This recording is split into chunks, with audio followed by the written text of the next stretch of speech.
Bismillahirrahmanirrahim. Assalamualaikum warahmatullahi wabarakatuh. Nama saya Revina Maira. Pada hari ini saya akan melakukan skills lab pembuatan apusan darah tepi untuk pasien malaria atau thick and thin blood smear untuk malaria.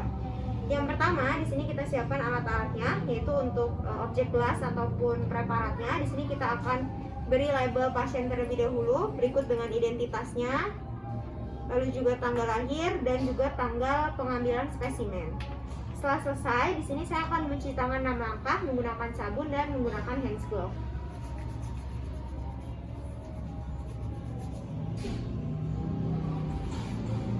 Kita gunakan hand glove.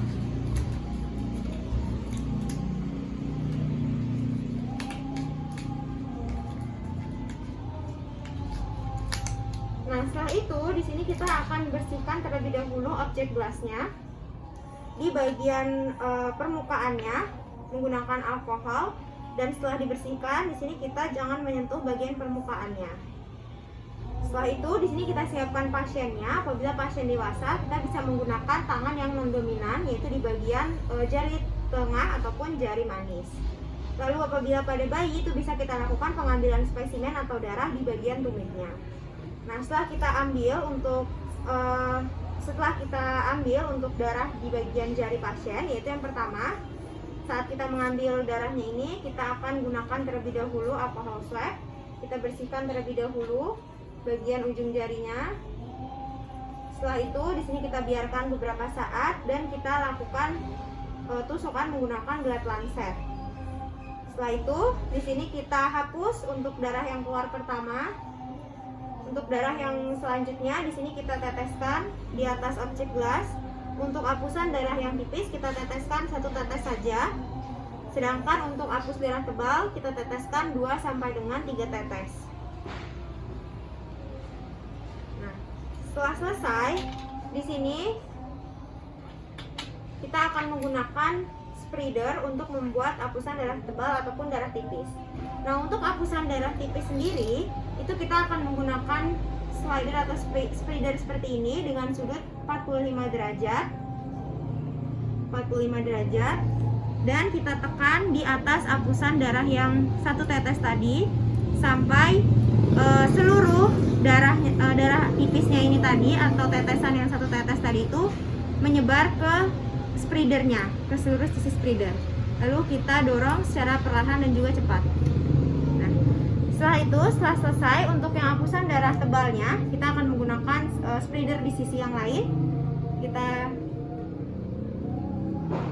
gerakan secara berputar seperti ini 10 sampai dengan 13 mm. Lalu kita diamkan beberapa saat sampai mengering. Nah, setelah mengering, di sini kita akan melakukan fiksasi. Untuk fiksasinya kita celupkan ke dalam alkohol atau metanol absolut yang untuk bagian apusan darah tipisnya saja tanpa mengenai apusan darah tebal. Kita celupkan selama beberapa saat. Setelah itu kita biarkan mengering.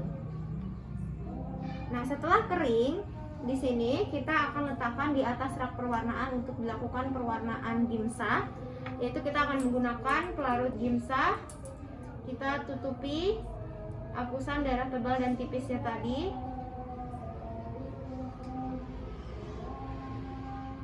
Kita tutupi. Nah, setelah itu di sini kita akan tutupi secara menyeluruh atau merata. Untuk penutupannya ini sendiri, itu kita lakukan selama 40 sampai dengan 50 menit menggunakan gimsa 3% V per V. Nah, setelah 50 menit, di sini kita akan basuh menggunakan air. Kita basuh menggunakan air. Kita basuh. Dan kita tepuk secara halus. Namun jangan sampai apusan darah kita itu lepas dari objek gelas atau preparatnya. Nah, setelah selesai, di sini kita akan lakukan pengamatan di bawah mikroskop. Yang pertama, kita akan lakukan pengamatan itu dari perbesaran rendah terlebih dahulu, yaitu perbesaran 100 atau perbesaran 10. Nah, untuk yang pertama di sini untuk kondensornya itu masih berada di bawah. Lalu untuk diafragmanya juga masih tertutup, dan kita letakkan objek les kita di bawah, di atas meja pemeriksaan mikroskopnya atau meja pengamatan. Nah, setelah itu di sini kita akan cari fokusnya menggunakan makro dan mikrometernya. Nah, setelah terlihat fokusnya, di sini kita bisa menaikkan kondensornya. Kita bisa menaikkan kondensornya secara maksimal, dan juga kita buka diafragmanya secara maksimal.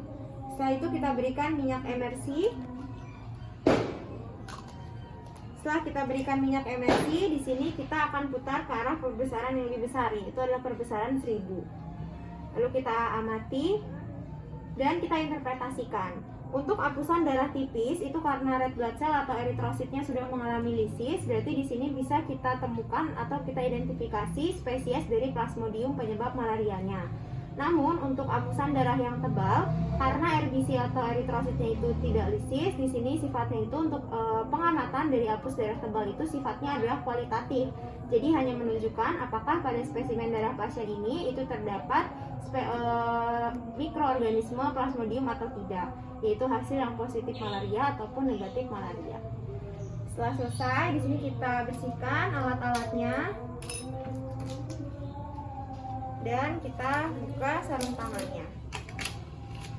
Lalu kita lakukan cuci tangan 6 langkah lagi. Ya.